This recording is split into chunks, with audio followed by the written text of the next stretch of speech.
Unit 1 The Daffodils written by Wordsworth. Background of the poem. Poem की पृष्ठभूमि। 15 अप्रैल 1802 को Wordsworth अपनी सिस्टर ड्रॉथी के साथ अपने फ्रेंड्स को विजिट करने के लिए गए हुए थे। वहाँ से आते वक्त उन्होंने देखा कि एक लेक के पास काफ़ी सारे गोल्डन डैफोडिल्स उगे हुए हैं। डैफोडिल्स फ्लावर्स हैं जिनका कलर जो है येलो होता है। इस ब्यूटी को देख के वो एकदम आश्चर्यजनक रह जाते हैं।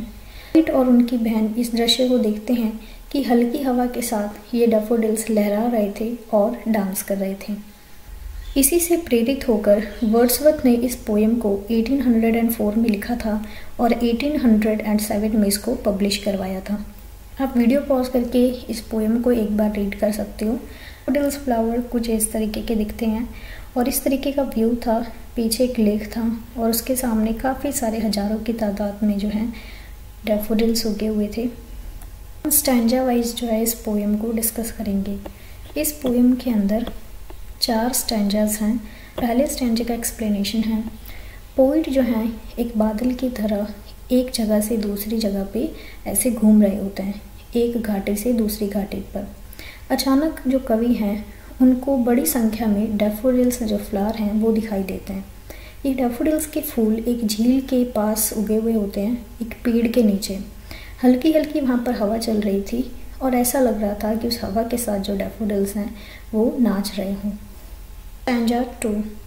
यहाँ पर जो कवि हैं वो डैफोडिल्स को ऐसे बताते हैं कि जैसे आकाशगंगा के अंदर, मतलब आकाशगंगा का मतलब मिल्की वे जो है गैलेक्सी, उसके अंदर जिस तरीके से तारे टिमटिमाते हैं उसी तरीके से ये डैफोडिल्स उनको दिखाई देते हैं। वो बताते हैं डैफोडिल्स एक खाड़ी के किनारे बड़े से एरिया में फैले हुए हैं। ये अत्यधिक मात्रा में हैं। ये सभी डैफोडिल्स हवा के साथ खुशी से नाच रहे हैं। स्टैंजा 3। डैफोडिल्स जो हैं ये झील के किनारे नाच रहे हैं, लेकिन अगर यहाँ पे राइटर जो हैं वो डैफोडिल्स की तुलना करते हैं लहरों से। जो लहरें जो हैं हवा से, वो भी नहरें उस झील के अंदर नाच रही थी। लेकिन राइटर और पोइट जो हैं वो यहाँ पे डैफोडिल्स जो हैं उनको ज़्यादा सुंदर और आकर्षक बताते हैं। वो बताते हैं कि लहरें भी नाच रही थी पानी के अंदर, लेकिन वो इतनी सुंदर नहीं थी। ऐसा सुंदर व्यू देखकर कवि को काफ़ी खुशी होती है और वो इन डैफोडिल्स को देखता रहता है। स्टैंजा 4।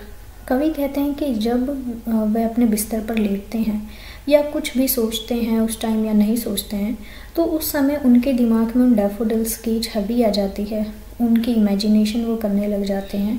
और आम तौर पर तभी होता है जब जो पोइट हैं वो अकेले होते हैं और ये डैफोडिल्स की जो छवि है, जो इमेज है, उनके ऊपर एक जादुई सा प्रभाव डालती हैं।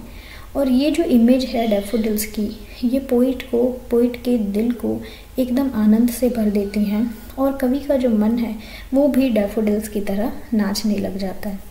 पोएम का एंड होता है। कई बार क्वेश्चन जो है वो यहाँ पे आलोचनात्मक प्रशंसा से आ जाता है कि आप इस पोएम को क्रिटिकली एनालाइज करो।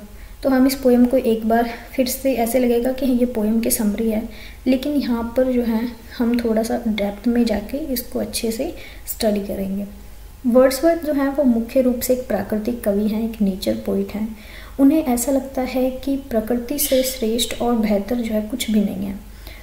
वो नेचर के साथ सांस लेता है, मनुष्य की बात करते हैं, और आध्यात्मिक शांति जो है मनुष्य को वो भी नेचर से मिलती है, प्रकृति से मिलती है।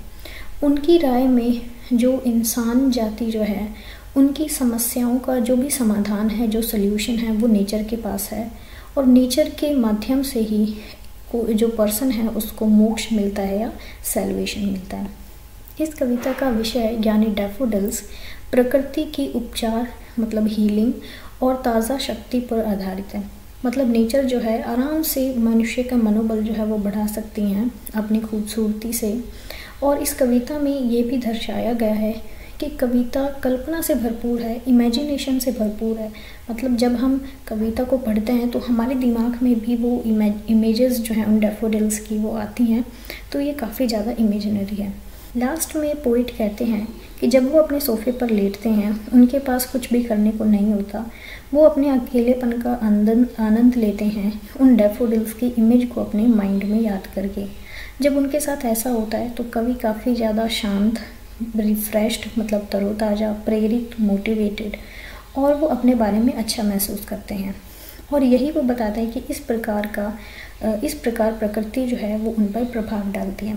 डैफोडिल्स की जो यादें हैं वो उनके दिल को, उनके हार्ट को काफ़ी खुशी देती हैं और आनंद से भर देती हैं, प्लेजर से भर देती हैं। और जो पोइट हैं उनका मन करता है कि वो भी इन डैफोडिल्स की तरह डांस करें। कमेंट सेक्शन में बताना कि आपको ये पोएम कैसी लगी।